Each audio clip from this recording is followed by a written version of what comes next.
হরে কৃষ্ণ। প্রিয় ভক্তবৃন্দ, আপনারা দেখছেন পরলোক টিভি। কে চালু করেছেন? এটা কর্দমমণির পরম্পরা, বিয়ে করতেই পারে, অসুবিধা নেই। তো ভগবান বলছেন, হ্যাঁ, আমি তোমার মনের কথা আগে থেকে জেনে আগে থেকেই মেয়ে ঠিক করে রেখেছি। বুঝি তাই? তাহলে কবে পাবো? বলে পরশু দিন। কত তাড়াতাড়ি কাজ হচ্ছে। আজকে দিনটা বাদ দাও, কালকে দিনটা বাদ দাও, পরশু দিন। আর কি বলবো, তুমি তো বাবাজি 10,000 বছর ইস্কনের মন্দিরে থেকে ভজন করেছে। কোথায় বাড়ি ঘর, কোথায় হল বুকিং করবে, কোথায় কার্ড ছাপিয়ে বিয়ে করবে, ওসব টাকা পয়সা, আর তোমার সময়ও কোথায়? 3 দিন মাত্র সময়। তাই আমি তোমার জন্য নিয়মও চেঞ্জ করে দিচ্ছি। সাধারণত ছেলে যায় মেয়ের বাড়িতে বিয়ে করতে, তোমার জন্য উল্টো। বাবা মা তার মেয়েকে নিয়ে তোমার কুটিরে আসবে। এটাও চেঞ্জ করে দিয়েছেন ভগবান বিয়ে করতে। তো অনেক সময় হয় যে আমার জন্য ভগবান মেয়ে ঠিক করেছেন, মেয়েটাকে একটু চোখে দেখলাম না, কানা বোবা না খোঁড়া না কেমন চাপিয়ে দিচ্ছে ভগবান। চিন্তা হয় না? ভগবান বলছে, সে কি গো, তুমি 10,000 বছর তপস্যা করেছ, তোমার জন্য কানা বোবা মেয়ে ঠিক করবো? মোটেই না। রাজকন্যা ঠিক করেছি। তার বাবা রাজা, 2 ভাই, ওরা প্রথমে 2 ভাইয়ের পরিচয় দিয়েছেন। তাদের ভাই দুটোকে চেনো, তারপরে তুমি মেয়েটাকে বিয়ে করবে। 2 ভাই, তার 2 ভাই আছে, আর তারাও রাজা। আর এটা হচ্ছে মেজো মেয়ে। মেজো মেয়ে একটু ফানি হয়, বুঝেন? ফানি বুঝেন? মেজো ছেলে, মেজো মেয়ে, বড়টার খুব দায়িত্ব থাকে। বড় ছেলে হোক আর বড় মেয়ে হোক, বাবার প্রচুর দায়িত্বটা বড়র উপর চাপবে। আর ছোটটা লোফার, ঘুরে বেড়ায় আনা। দেখবেন বড়টা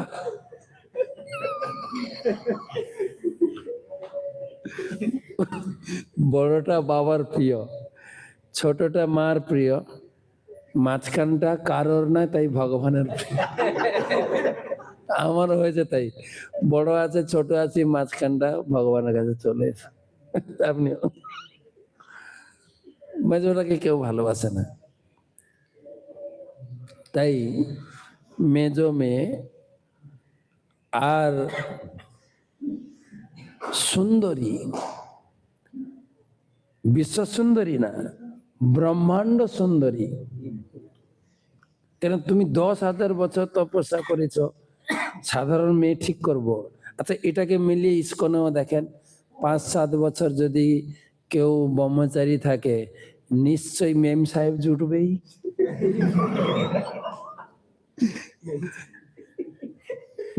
কেউ কি গ্রামের মেয়েকে বিয়ে করছে বলুন? হয় রাশিয়ান, না হলে আমেরিকান। তো ভগবান বলছেন বিশ্ব সুন্দরী প্লাস ভক্তিমতী, দুটো। কেন এ চাইছিলেন আমার মতো একটা মেয়ে চাই, যে আমি যেরকম ভক্তি করছি। তো বলার সাথে সাথে ভগবান আরো বুঝাচ্ছেন, দেখো মনে হচ্ছে না আমি তো নিজের চোখে দেখলাম না, বিয়ে করব মেয়েটাকে দেখলাম না। তখন ভগবান বলছেন, একবার নিউজ বেরিয়েছিল, মেয়েটা বাবার ছাদে খেলছিল, বল কন্দুক খেলছিলেন। বল খেলতে খেলতে উপর দিকে ঘাটটা, বলটা ধরার জন্য, আর ওই সময় একটা হেলিকপ্টার উপর দিয়ে যাচ্ছিল, তাতে একটা দেবতা ছিল, বিশ্বাবাসু। ঠিক আছে, সে দেখছে এত সুন্দরী মেয়ে আমার স্বর্গে তো নেই। এই চিন্তা করতে করতে করতে করতে জানলা থেকে নিচে পড়েছে। এত আকর্ষণীয় এবং সুন্দরী মেয়ে আমি তোমার জন্য ঠিক করেছি। এবং শুধু তাই না, তুমি যেরকম ভক্তিমান সেও ভক্তিমতী, তোমাদের দুজনের ভক্তিময় সংসার, এত সুন্দর সংসার হবে। তোমাদের 9টা মেয়ে হবে তোমাদের বাড়িতে। তখন মেয়ে ছিল না, ছেলে ছিল প্রচুর। 9টা সুন্দরী রূপসী মেয়ে তৈরি হবে। আর এটা কি কথা বলবো, তোমার দুজনের এই সংসার দেখে আমারও লোভ হচ্ছে, আমি তোমাদের ছেলে হয়ে আসবো। ভগবান নিজে থেকে বললেন। এবারে কবে বিয়ে হবে? পরশু। ভগবান আশীর্বাদ দিয়ে চলে গেলেন। অপেক্ষা করছে কবে কবে? পরশু এসেছেন, বাবা মা মেয়েকে নিয়ে হাজির। শ্বশুর মশাই হবু জামাইকে প্রণাম করছে, কেন জামাই ছিলেন ব্রাহ্মণ আর রাজা হচ্ছেন ক্ষত্রিয়। প্রণাম করছেন যে আপনার মতো এই সাধু মহাত্মার ফলে ধর্মটা জগতে টিকে আছে, আমাদের প্রণাম স্বীকার। আপনাদের এই ধার্মিক প্রভাবে ভগবানের কৃপায় জগৎ সুন্দরভাবে চলছে।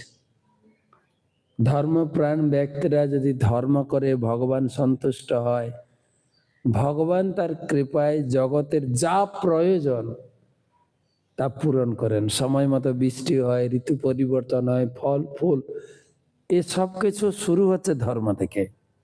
তাই আপনাদের মতো ব্যক্তি সকলের প্রণম্য, সকলের আরাধ্য। শ্বশুর মশাই প্রশংসা করছে জামাইয়ের, জামাইও শ্বশুর মশাইকে প্রণাম করছে। জামাই কিন্তু প্রণাম করার কথা না, কিন্তু ব্রাহ্মণ ক্ষত্রিয়কে প্রণাম করছে। কেন? শ্বশুর না, প্রণাম করতে হবে না। তারপর বউ কাছে আছে, হবু বউ, বউ না হলেও নিজের বাবা মাকে বাবা মা না বলতে পারে, সম্মান না করতে পারে, কিন্তু শ্বশুরকে যদি প্রণাম না করে ঘরে কিন্তু কারগিল বাঁধবে। তাই জেনে শুনে দেখিয়ে প্রণাম করছে। আপনার মতো রাজারা আছেন বলে জগতে ধর্ম টিকে আছে। ধর্ম আমরা করতে পারছি, আমরা এই সময়টা উপলব্ধি করতে পারছি। তো আমাদের দেশে মোদি আছে বলে মোটামুটি সাহস করে আমরা ধর্মটা করছি। হিসাব করে দেখেন বর্তমান পরিস্থিতি। তো তিনিও তাই বলছেন, আপনাদের মতো সেই কি নিত্যানন্দ চন্দ্র গৌরাঙ্গ রায় জিউ কি, শ্রী শ্রী রাধা বৃন্দাবন মোহন শ্রী ললিতা বিশাখা জিউ কি জয়। রাধা বৃন্দাবন মোহন ললিতা বিশাখা। তো আপনার মতো এই শক্তিশালী পরাক্রমশালী রাজা আছে বলে আমরা ধর্ম করতে পারছি। আপনি শ্রদ্ধার, দুজনের প্রশংসা। এবারে অফার করেছে, আমার মেয়ে অবিবাহিতা, বিবাহযোগ্যা, দয়া করে আপনি পত্নী রূপে স্বীকার করুন। আপনি নৈষ্ঠিক ব্রহ্মচারী নন, আপনি উপকর্ম, মানে অর্থাৎ বিয়ে করবেন বলে সিদ্ধান্ত করেছেন, তাই সেই অর্থে আমি অফার দিচ্ছি। দয়া করে আমার কন্যার পানি গ্রহণ করে আপনি আমাকে কন্যা দায়গ্রস্ত পিতা থেকে মুক্ত করুন। তো এখন কর্দমণি বলেন, ঠিক আছে, আমি আপনার কন্যাকে পত্নী রূপে স্বীকার করব, একটা শর্তে। শর্ত করে না ছেলে বিয়ের সময়, ছেলেরা দাবি করে, সেরকম কর্দমণি দাবি করছেন। বলুন আপনার কি শর্ত? বলছেন, আমি একটা শর্তে বিয়ে করতে চাই, যতদিন আপনার কন্যা মা না হচ্ছেন ততদিন তার সঙ্গে থাকব। যখনই মা হবে তখন আমি তাকে পরিত্যাগ করে জঙ্গলে আমার ভজনে আমি চলে যাব। তখন বাবা মেয়েকে বলছেন, শুনলি তো কি শর্ত? শর্তটা খুব কঠিন, কিন্তু কঠিন শর্ত, হ্যাঁ। যে কোলে বাচ্চা এসে যাবে, স্বামী ছেড়ে পালিয়ে যাবে। তখন কর্দমণি এই কথা শুনে মেয়ে দেবাহুতি চুপচাপ, চুপচাপ মানে, চুপচাপ মানে রাজি। মৌনম সম্মতি লক্ষণম, চুপচাপ মানে আমি রাজি। তো মেয়ে রাজি হয়েছে, তো অসুবিধা কোথায়? তো বিয়ে হলো। বিয়ে হওয়ার পরে বাবা অনেক কিছু দিয়েছেন, রাজা তো। তা আবার মেয়ের বিয়ে হয়েছে। সাধারণত বাবারা মেয়েদের দিকে একটু ঝুঁকি, মানে মেয়েটা হচ্ছে বাপের, ছেলেটা হচ্ছে মায়ের। তো মেয়ের জন্য প্রচুর সোনা দানা, এটা ওটা একদম ঘর ভর্তি করে দিয়ে গেলেন। যখন চলে যাবেন, বাবা খুব কাঁদছেন, মেয়েকে বুকে জড়িয়ে ধরে। মেয়ের বিরহ, আর কোনোদিন আসতে পারবে না পারবে, একদম বিরহে কাঁদছেন প্রচুর। মেয়েও কাঁদছে, বাবার চোখের জলে মেয়ে ভিজে যাচ্ছে, এরকম বর্ণনা আছে। মানে বৈদিক রীতি, বা আমরা আমাদের ছোটবেলায় দেখেছি, মেয়ের বিয়েতে যখন মেয়ে শ্বশুর বাড়ি যাবে, মেয়ে প্রচুর কাঁদে। একটা বিয়েতে দেখছি মেয়ে খুব কাঁদছে, শ্বশুর বাড়ি যখন যাচ্ছে। তখন তার স্বামীটা, সদ্য যে স্বামী হয়েছে, তখন বলছে, কাঁদি কুটি কি কহণ হব, সেই ঘরকু তো যাইতে হব। বুঝলেন উড়িয়া ভাষা? তুমি আগে জানতে না শ্বশুর বাড়ি যেতে হবে, কাঁদছো কেন? কেঁদে কোটে কি হবে? কেঁদে কোটে কি তুমি এখানে থেকে যাবে নাকি? সেই ঘরে তো তোমাকে যেতেই হবে। কাঁদি কুটি কি কহণ হব, সেই ঘরকু তো যাইতে হব, সেই ঘরে তো তোমাকে যেতে হবে। কেঁদে কি লাভ, চলো আমার সঙ্গে। তো কাঁদে, কিন্তু বর্তমান এত কান্নাকাটি দেখা যায় না খুব একটা। কান্নাকাটি দেখবেন কি, বিয়েতে বসে ছেলে মেয়ে গল্প করছে, ব্রাহ্মণটা মন্ত্র পড়তে আছে, এরা দুজন গল্প করছে। এমনটাই, আমি এটা দুর্গাপুরে বিয়েতে গেছিলাম।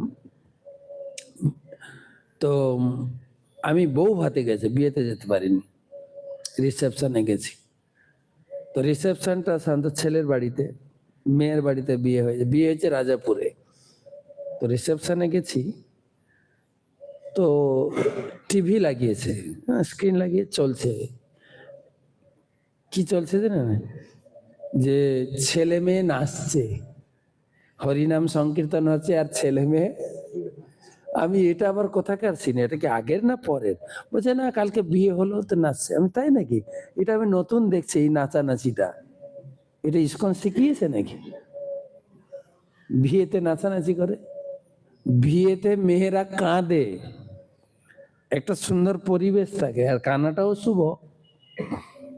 নাচছে, মানে বিয়ে হচ্ছে, এদিকে কীর্তন হচ্ছে, তো বিয়ে হয়ে গেছে, যোগটোগ হয়ে গেছে, লাস্টে নাচে। বাবা, মেয়ের কান্না থেকে মেয়ের নাচ এসে গেল, নতুন সিন দেখছি একটা। হবেই বা না কেন? কেন এখনকার দিনে বিয়েটা হয় 2 বছর হোয়াটসঅ্যাপে লড়াই করে, দুজন দুজনকে জানে।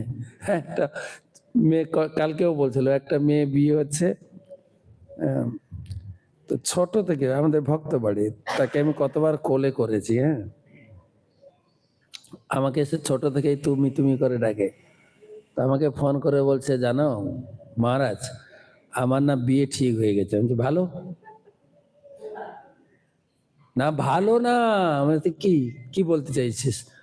না, আমার বিয়েতে তোমাকে আসতে হবে। তাহলে কত তারিখ? না এত তারিখ। আমি তো ওই সময় থাকবো না, আমি চলে যাব বাইরে। তুমি না এলে বিয়ে করবোই না। আমি বলছি, তুই কি আমাকে বিয়ে করবে নাকি? তুই তো বিয়ে করবি ছেলেকে, আমার জন্য কি দরকার? না, তোমাকে থাকতেই হবে, তোমাকে ছাড়া আমি বিয়ে করবো না। আমি বললাম আমার আগে থেকে ঠিক হয়ে গেছে, আমাকে বাইরে যেতে হবে। তা আমি তো বিয়ে করে নে, আমি রিসেপশনে আসবো, মানে বউ ভাতে যাব। আসবে তো, তাহলে আমি বিয়ে করবো। আমি ওকে বলছি একটু শান্ত হতো, তোর বিয়ে করতে যাচ্ছি, শ্বশুর বাড়ি যাবে, শান্ত হওয়ার কি আছে? মানে একটু একটু শান্ত, আর চঞ্চলতা একটু কমা। বলছি কেন, কি হয়েছে কি? শ্বশুর বাড়ি যাচ্ছি, একটু ভয় করছে না? কিসের জন্য ভয় করব? কিসের জন্য ভয় করব? দুবার রান্না করে খাইয়ে শাশুড়িকে ম্যানেজ করে এসেছি।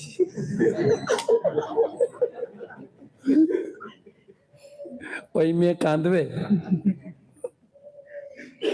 তো প্রশ্ন হচ্ছে, বাবা প্রচুর কাঁদছে, তারপরে বাবা রেখে চলে গেলেন। এরপরে স্বামী স্ত্রীর সংসার, সেটাও সুখদেব গোস্বামী বর্ণনা করেছেন। সংসার কেমন? যেন শিব পার্বতী, উদাহরণ দিয়েছেন শিব পার্বতীর সংসার। পার্বতী যেরকম স্বামীর প্রতি তার যে ভালোবাসা, এরকম আর কোথাও দেখা যায় না। কিন্তু স্বামীর প্রতি ভালোবাসা, কিরকম ভালোবাসা দেখিয়েছেন? স্বামীর নামে দুটো কথা বলেছিলেন বাবা, স্বামীর সামনে সুইসাইড করেছে। সেই ভালোবাসা দেখিয়েছেন পার্বতী, দেখিয়েছেন না সতী? শ্বশুর জামাইয়ের ঝগড়া লাগলো, মাঝখানে মরলো কে? মেয়ে। কার উপরে রাগ করে? বাবার উপরে রাগ করে, স্বামীর উপরে না। আর এখনকার দিনে মেয়েরা কার উপরে রাগ করে, সুইসাইড করে? স্বামী বা শ্বশুর বাড়ির উপরে। দেখিয়েছে। সেই জন্য সুখদেব গোস্বামী শিব পার্বতীর উদাহরণ দিলেন। শিব পার্বতীর মতো এদের সংসার। ভোলা বাবা যখন বিয়ে করেছেন কিছু জানেই না, কর্দমণিও তাই বিয়ে করেছেন, কিন্তু আগের মতো যেরকম পূজা অর্চনা পাঠ যজ্ঞ এইগুলো নিয়েই থাকে। সকাল থেকে উঠে সেই যজ্ঞ, সেই জপ, সেই পূজা। আরে বেচারিনী স্ত্রী সারাদিন সাপ্লাইতে থাকে, কাঠ লাগবে, ঘি লাগবে, ফুল লাগবে, জল লাগবে, দুর্বা গাছ, তুলসী পাতা, সাপ্লাই দিতে দিতে কয়েক বছর কেটে গেছে। আর বেচারা বউটা খেলো না, ঘুমালো না, পড়লো কি স্নান, কিছুই রাখে। শোনেন, যারা গ্রামে থেকে বিয়ে করে তাদের একটা সংসার আলাদা, বিয়ে করেছি সংসার। এই ব্রহ্মচারী থেকে যারা বিয়ে হয় তাদের একটা ক্যাটাগরি আলাদা। প্রথম তো বউটাকে নিয়ে বেরোতে লজ্জা করে, এতদিন লাল কাপড় পরেছিলাম। আমি একজনকে বলছি আমাদের ডিপার্টমেন্টে, বিয়ে করেছে বউটাকে দেখলাম না তো, মহারাজ লজ্জা লাগে।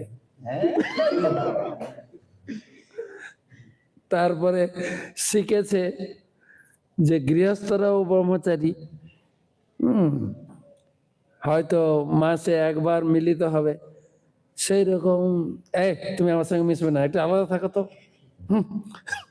মানে ওদের সংসারটা কিমু তাকার, যারা ব্রহ্মচারী থেকে বিয়ে হয়।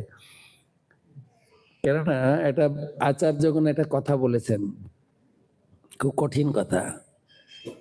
কালিয়া পাথরে যে যান ডুবিয়া মরিল, সংসার কার্য তাহার কাছে অজগর হইল। বাংলা কথা কিন্তু, ভেঙে ভেঙে বলছি। কালিয়া পাথারে যে জন ডুবিয়া মরিল, সংসার কার্য তাহার কাছে অযোগ্য রহিল। মানে কালো পাথর দেখছেন, কালো পাথর, এই কালো পাথরের পাল্লায় যে পড়েছে তার দ্বারা সংসার হবে না। বিয়ে হয়তো করবে কিন্তু সংসারটা ঠিক মতো, বাইরের লোক যেভাবে সংসার উপভোগ পারবে না। লিখেছে শ্লোকে, কালিয়া পাথরে যে জন ডুবিয়া মরিল, সংসার কার্য তাহার কাছে অযোগ্য রহিল। সে সংসার ভালো করে করতে পারবে না। তো হয়েছে কি, সারাদিন সাপ্লাই, কয়েক বছর কেটে গেছে। বেচারিনী রাজকুমারী ছিল, কত সুন্দরী ছিল, স্নান নেই, শরীরের যত্ন নেই, ঠিক মতো খাওয়া দাওয়া নেই, পাতলা হয়ে গেছে, চুলে জটা পড়ে গেছে, কাপড় চোপড় ময়লা হয়ে গেছে। হঠাৎ একদিন দেখতে পেয়েছো, আচ্ছা তোমাকে বিয়ে করেছি না আমি? আচ্ছা আচ্ছা আচ্ছা আচ্ছা, মনে পড়েছে। বেচারা এতদিন পরে মনে পড়েছে তোমাকে বিয়ে করেছে, বলো বলো বলো বলো তোমার কি লাগবে, তোমাকে আমি সন্তুষ্ট করতে চাই। বলছে কি আর লাগবে, তুমি যেরকম বাবাকে শর্ত করেছে, কি শর্ত ছিল? আমি মা হব। তুমি বলেছো আমার বাবাকে আমাকে মা করবে। সাধারণত মেয়েরা বিয়ে হওয়ার পরে মা হতে চায়, সন্তান চায়। আগেকার দিনে দেখো বিয়ের বছর ফিরলেই সন্তান। আপনি দেবকী বসুদেবের ক্ষেত্রেও দেখেন, তারপরে আপনার গঙ্গা শান্তনু মহারাজের ক্ষেত্রেও দেখেন, বছর ফিরলেই দেখা যায়। এখনকার দিনে মেয়েরা একটু অন্যরকম। হম মা জিজ্ঞেস করছে কি রে তোর বাড়ি কি আমি যাবুনি, একটা মাতাজি বলছে, যেমন বুঝেন, মানে মেয়েকে বিয়ে দেওয়ার পরে মেয়ের বাবা মা মেয়ের বাড়িতে যায় না। কেন? কন্যা দান করেছে, কন্যার বাড়ি থেকে কিছু খেতেও পারবেন না, নিতেও পারবেন না, পানি গ্রহণ করতে, দান করেছে, দান জিনিস ফেরত নিতে পারবে না, যায় না। তো কখনো যায় জানেন, যখন মেয়ের বাচ্চা হবে তখন বাহানা দিয়ে যায়, কি আমি মেয়ের বাড়ি যাচ্ছি না, নাতির বাড়ি যাচ্ছি।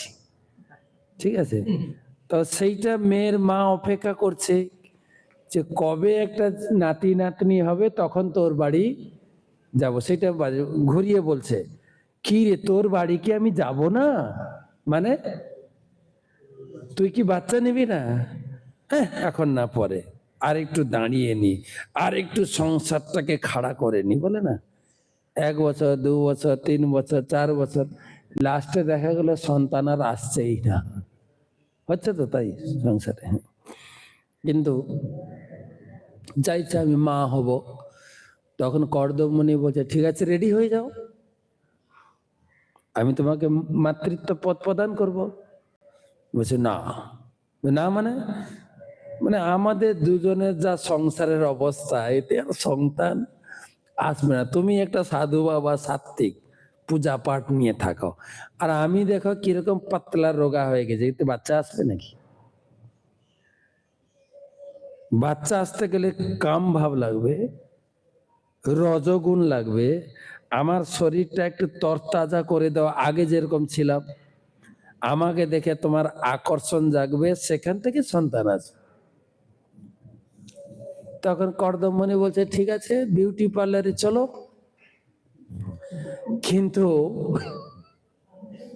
বেচারা বউকে যে বিউটি পার্লারে পাঠাবে, পয়সা নেই তো, জঙ্গলে থাকে তো, টাকা কোথায়? টাকা পয়সা নেই তো। কিন্তু টাকা পয়সা না থাকলেও একটা জিনিস আছে, এতদিন 10,000 বছর তপস্যা করেছে, তপস্যার বল আছে, তপস্যার একটা শক্তি আছে। তখন বললেন দেবহতী তুমি বিন্দু সরোবরে স্নান করো। বিন্দু সরোবর মনে আছে? ভগবান যখন এলেন কর্দমণির তপস্যা থেকে এত সন্তুষ্ট হয়েছিলেন, প্লাস তার বর শুনে আমি বিয়ে করতে চাই, বর শুনে এত সন্তুষ্ট হয়েছিলেন, তার চোখ দিয়ে আনন্দ অশ্রু বিন্দু বিন্দু পড়েছিল, সেই জন্য সেই সরোবরের নাম হয়ে গেছে। তাহলে ওটা ভগবানের চোখের জল, তুমি এখানে স্নান করো। যেই দেবহতী ডুব দিয়েছেন জলে, 1000 দাসী এসে গেছে তার সেবা করার জন্য, যুবতী দাসী।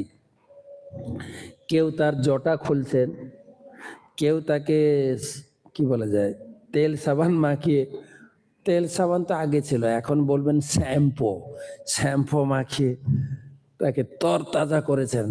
আবার কেউ তাকে পানীয় খাওয়াচ্ছেন, টনিক, ধরুন ম্যাঙ্গো শেক, চিকু শেক, যা যা খাইয়ে তরতাজা হয়ে একদম সেই বিন্দু সরোবর থেকে একদম তরতাজা হয়ে বেরিয়েছেন।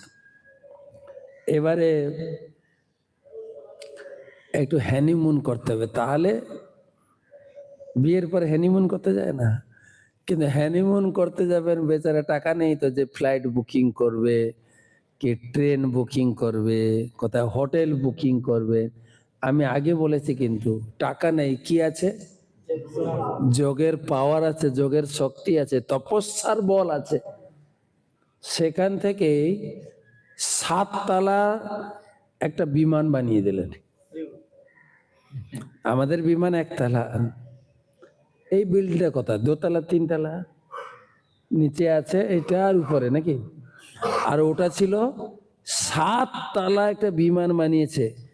হ্যাঁ, যেখানে সুইমিং পুল, খেলার গ্রাউন্ড, সুপার মার্কেট।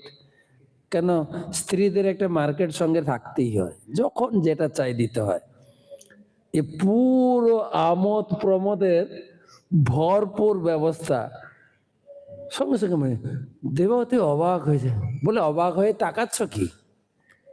কোনো বোর্ডিং পাস টিকিট লাগাবে না, উঠো, উঠে বসো, চলো তোমাকে ঘোরাবো। কয়েক হাজার বছর ঘুরিয়েছে। হ্যাঁ, বিয়ে করতে গেলে এই ক্ষমতা থাকতে হবে স্ত্রীকে সন্তুষ্ট করার জন্য, যেটা কর্দম মুনি করেছেন। আর না হলে ঝগড়া বাঁধবে ঘরে। হ্যাঁ, এটা চাই, ওটা চাই, সবসময় চাই চাই করো কেন গো? এরকম বললে তো হবে না। শাস্ত্রে তো লেখাই আছে তাদের চাহিদা প্রচুর। সেই জন্য কর্দম মুনি সেই ক্ষমতা দেখিয়েছেন, ঘুরিয়েছেন। ঘুরে এসে একদিন তাদের মিলন হয়েছে। একবার মিলনে কর্দম মুনি 9 বার বীর্য আধান করেছেন, সঙ্গে সঙ্গে 9 কন্যা। এমন নয় আমাদের যেরকম মায়েদের গর্ভধারণ করে 8 মাস 9 মাস গর্ভধারণ, ওরকম কিছুই নেই, সাথে সাথে। এটাও হতে পারে, দেখেন, মানুষ না হয় 9 মাস 8 মাস 10 মাস গর্ভধারণ করে, কিন্তু অনেক পশু পাখির ক্ষেত্রে তো আলাদা ব্যাপার। কারো 3 মাস, গিনিপিগ গুলো 3 মাসে বাচ্চা দেয়। সব আলাদা আলাদা ক্যাটাগরিতে হতো। এটাও আবার আপনি ব্যাসদেবের জন্মের সময়ও সত্যবতী গর্ভধারণ করেননি, তাদের মিলন হয়েছে, সঙ্গে সঙ্গে সন্তান জন্ম হয়েছে। ব্যাসদেবের জন্মটা যেটা দেখা যায়, তো জন্মগ্রহণ করেছেন যেরকম ছোট আকারে 9 কন্যা একটা শরীর থেকে, ছোট শরীর, সঙ্গে সঙ্গে তারা আবার বড় সুন্দরী রূপসী মেয়ে হয়ে গেলেন, এরকম বর্ণনা আছে। 9 কন্যা। শর্ত কি ছিল? কি শর্ত ছিল যেন? সন্তান হয়ে গেলে আমি তোমাকে ত্যাগ করে বানপ্রস্থ ঘর থেকে বেরিয়ে যাচ্ছেন। এইটা হচ্ছে সেই অধ্যায়, যে তুমি আমাকে ছেড়ে চলে যাচ্ছ, আমার আশ্রয় কোথায়? মহিলাদের 3টি আশ্রয়। বিয়ের আগে বাবা মা, বিয়ের পরে স্বামী, তারপরে ছেলে বড় হলে ছেলের। 3টে আশ্রয়। কিন্তু আমার তো ছেলে নেই, 9টা মেয়ে, তারা বিয়ে করে শ্বশুর বাড়ি চলে যাবে, আমি কার কাছে থাকবো? আর তুমি ঘর ছেড়ে পালিয়ে যাচ্ছ, আমার আশ্রয় কোথায়? আমার আশ্রয় লাগবে তো। দেখবেন, স্বামী যদিও থাকলেও মহিলারা যখন বয়স হয়ে যায় তারা স্বামীর দলে থাকে না। কিন্তু যদি বাড়িতে ঝগড়াঝাটি বাঁধে বাপ ছেলের, মা কার পক্ষ নেবে? কার পক্ষ নেবে? ছেলের পক্ষই নেবে। এটা নীতি নিয়ম। ছেলেকেই বলবে মা, এই তুই যা তো কাজে, বুড়োর সঙ্গে কথা বলে সময় নষ্ট করে, যা, বুড়োটার কোনো কাজ নেই সময়। এতদিন আই লাভ ইউ বলেছে, বিয়ের আগে বিয়ের পরে, এখন মুখ দিয়ে বেরে বুড়ো। খেতে ডাকলেও কি বলে ডাকে? এই বুড়ো খাবে আসো। এটা কোনো মহিলাকে দোষারোপণ করা হচ্ছে, এটা নীতি, এটা সমাজের বা মহিলাদের প্রতি এটা নিয়ম দেওয়া হয়েছে। আচ্ছা, আমাদের কথা তো ছাড়েন, শিল প্রভুপাদের ক্ষেত্রে হয়েছে কি না বলেন? প্রভুপাদের স্ত্রী প্রভুপাদকে ঘর থেকে তাড়িয়েছেন কিনা বলেন? বৈষ্ণব ঘরের ছেলে প্রভুপাদ, ছোট থেকে সেই পরিবারে বড় হয়েছেন, বাবার ব্যবসা দেখলেন, বাবা চলে যাওয়ার পরে ব্যবসা দেখতেন, আর সন্ধ্যার সময় এসে ঘরে পাড়া পড়োশি লোকজনদেরকে নিয়ে তিনি নামহট্ট প্রচার করতেন, ক্লাস করতেন। স্ত্রীকে ডাকতেন, স্ত্রী আসতো না, স্ত্রী উপরে বসে চায়ে চুমুক দিতেন। আমি কোন চিন্তা করি কত বড় ব্যক্তি সারা বিশ্বকে নড়িয়ে দিয়েছেন, নিজের স্ত্রীটাকে এক চুলও নাড়াতে পারেননি।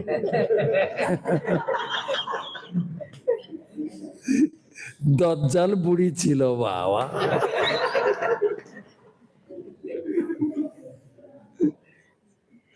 ঘরে এসে একদিন পাঠ করবেন, বই খুঁজে পাচ্ছেন না, স্ত্রীকে জিজ্ঞাসা করছেন গীতা ভাগবত নিয়ে আসো পড়বো, বলো ওটা তো নেই।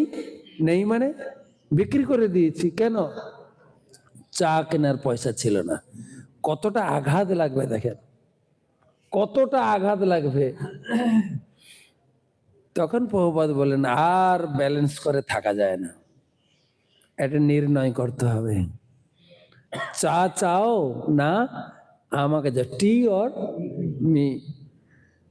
তো স্বাভাবিকভাবে কি উত্তরটা আসবে এই নীতি অনুযায়ী? স্বামীর দলে নাই তো, আমি তোমাকে ত্যাগ করতে পারি, চা ত্যাগ করতে পারবো না।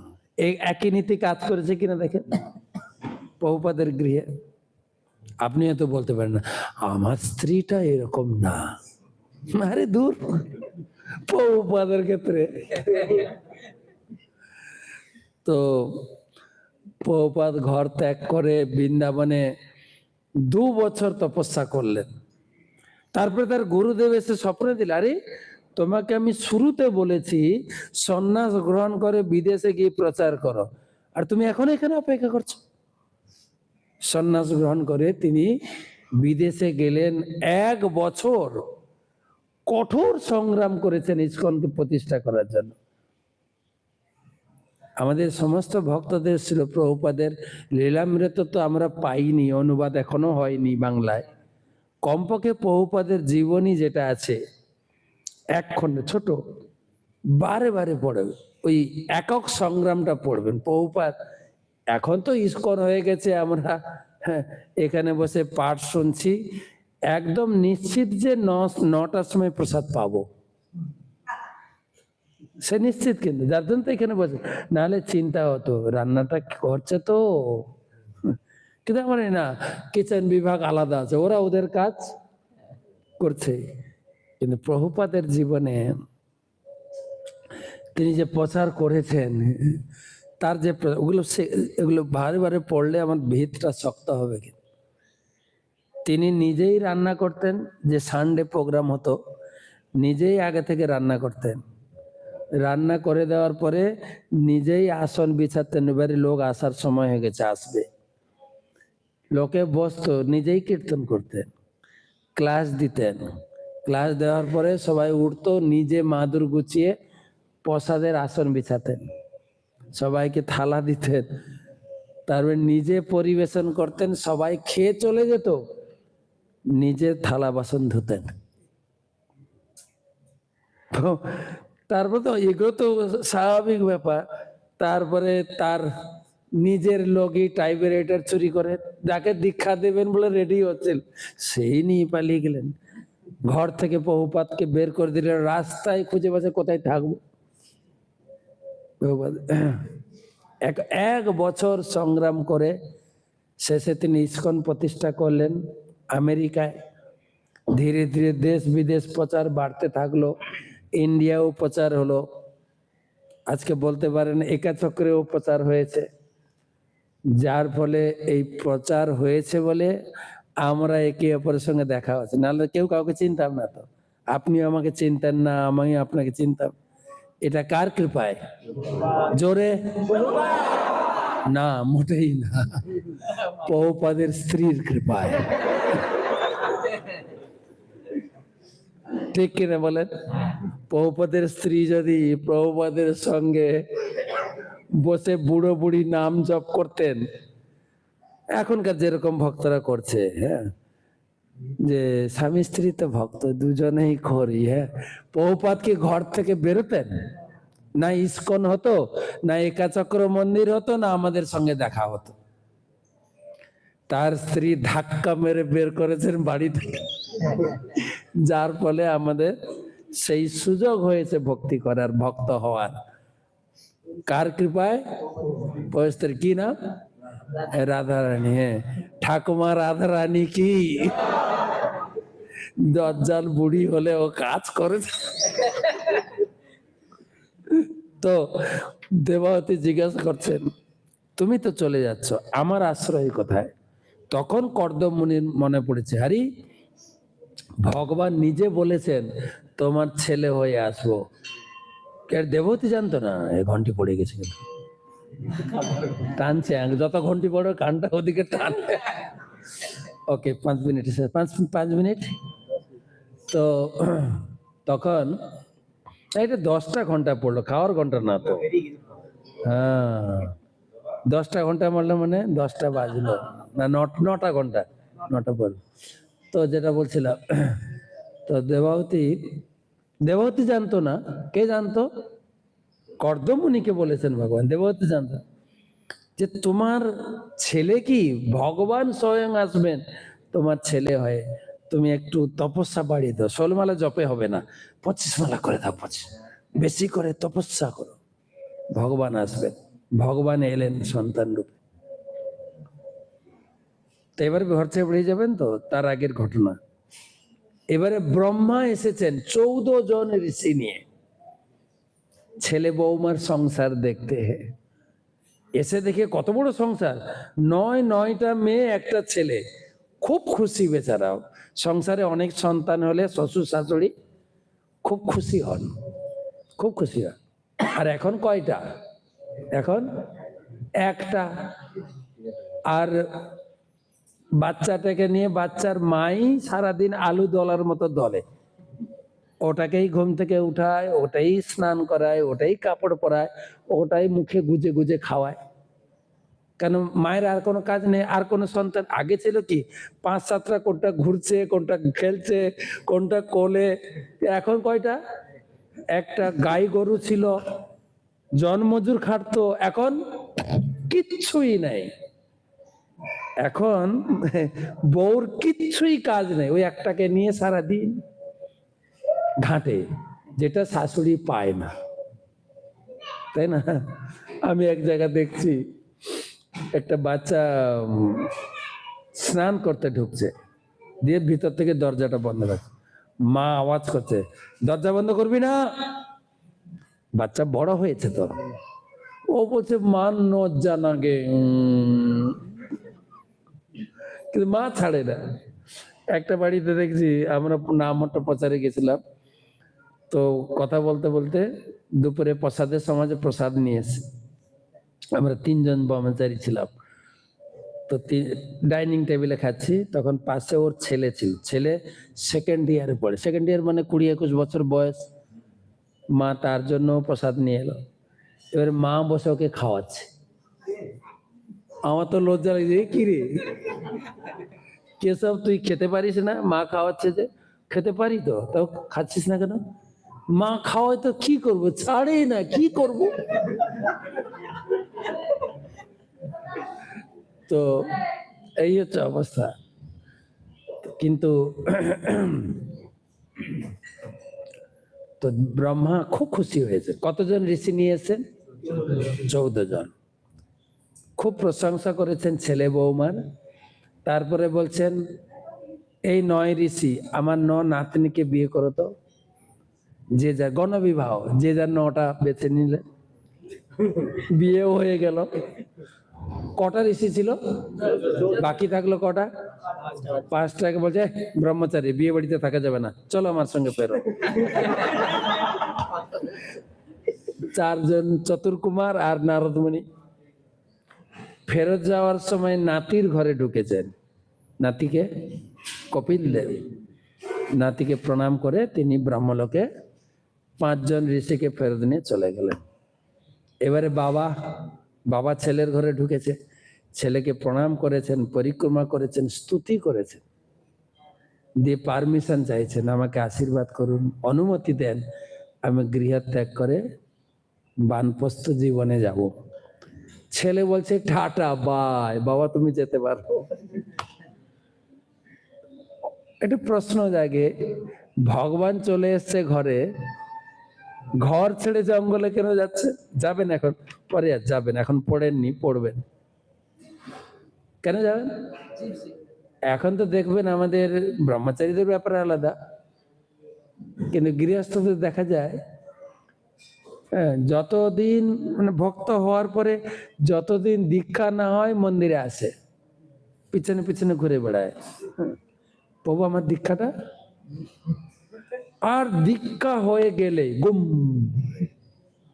মন্দিরে আসেন না তো খুব একটা, প্রচুর কাজের চাপ,